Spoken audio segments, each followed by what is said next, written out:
Gabi-gabi nangingisda ang mga taga-barangay Minto. Sa ilog sila kumukuha ng pang-ulam. Dito ba ang isda? Ayan! Ano yan?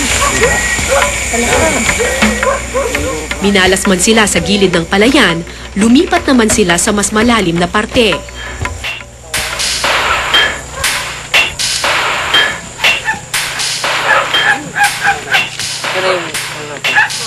Bubo ang tawag nila dito, isang uri ng panghuli ng isda. Marami talagang pumapasok na tilapia dyan. Ah, tilapia. Gaano karami? Marami po, nung ano po, nakahulihan ng kulang-kulang 1 kilo. Isang lubog lang? Isang lubog lang. Okay, so itong kangkong para sa isda. Tapos yung tilapia para sa palos. Matapos lagyan ng pain at kangkong, iniwan naming magdamag ang bubo.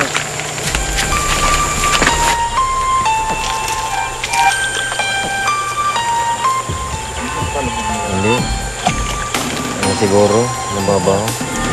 Pwede na yan?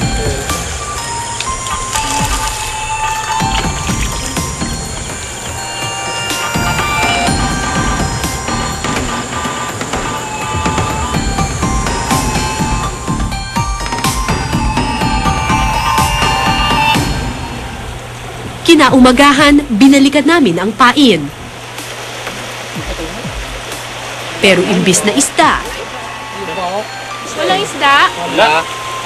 Kung may isda kasi ma'am, hindi mo mapasok yun. So pag may pawikan na, Hindi papasok na yun. wala talagang isda? Oo, hindi papasok yun.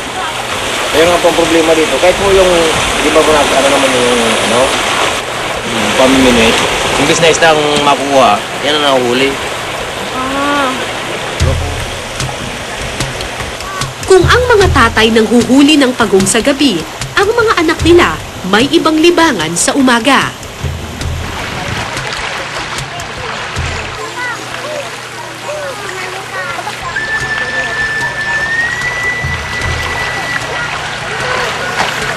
Karaniwan na sa bata ang maglaro ng buhangin. Pero ang mga bata ng Barangay Minto, iba ang kinakalkal. Kadakon.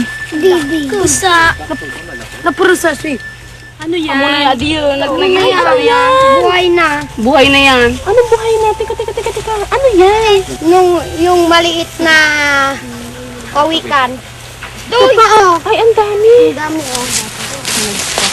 Mahigit 100 itlog ng pagong ang nakalkal ng mga bata noong umagang iyon. Oh, mamag ko po. Ang iba, pilit nilang binuksan at pinaglaruan. Bigit.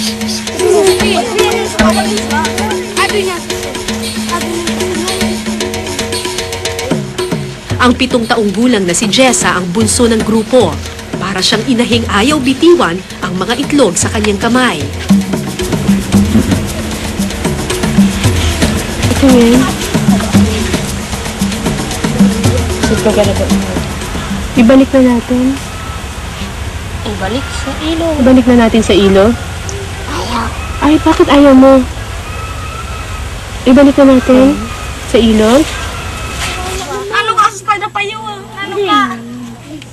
Kinagisnan na ng mga batang ito ang mga pagong. Kung ang mga magulang nila peste ang trato rito, sila laruan.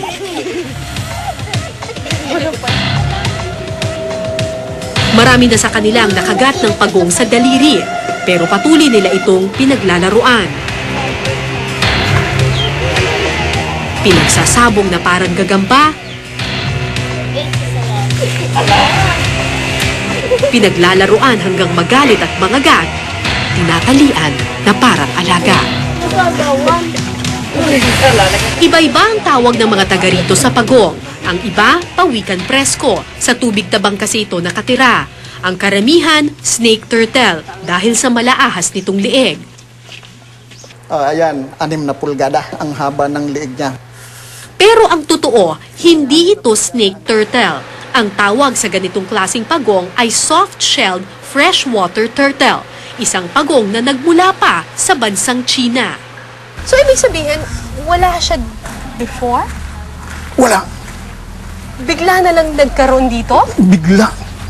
That is why my conclusion is that somebody introduced it here. Malakas ang hinala ni Professor De Lima na isang breeder ng soft-shelled turtle ang nagdala nito sa ilog ng Barangay Minto. At dahil mayaman sa pagkain ng ilog at palayan ng barangay, madaling dumami ang kakaibang pagong. Hipon, maliliit na isda, mollusks, suso, insekto, pati ibon, kayang kainin ng soft-shelled freshwater turtle.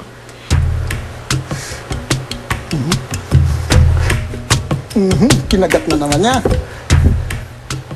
1 kilo lang ang bigat ng pangwikang aming hawak. Pero ayon kay Professor De Lima, maaaring lumaki ng hanggang 3 kilo o singlapad ng isang malaking bandehado ang pagong na ito. Sige, Ang diameter niya is 16 cm. 16 centimeters. Okay. Yung kanyang Yung length breadth, niya. yung kanyang length, Yung kanyang length yung ay kanyang length, 18 centimeters ang lapad ng likod ng pagong na ito. Pero nang sukatin namin ang leeg, Teka, kailangan po pakagatin muna natin siya. Okay, kagat. Alright. oo, 20. 20. may dalawang dahilan kung bakit mahaba ang leeg ng freshwater turtles. Una, para sa panghuhuli ng pagkain. Tulad ng ahas, biglaan kasi ito kung mangagat. Ang first na instinct niya, takbo.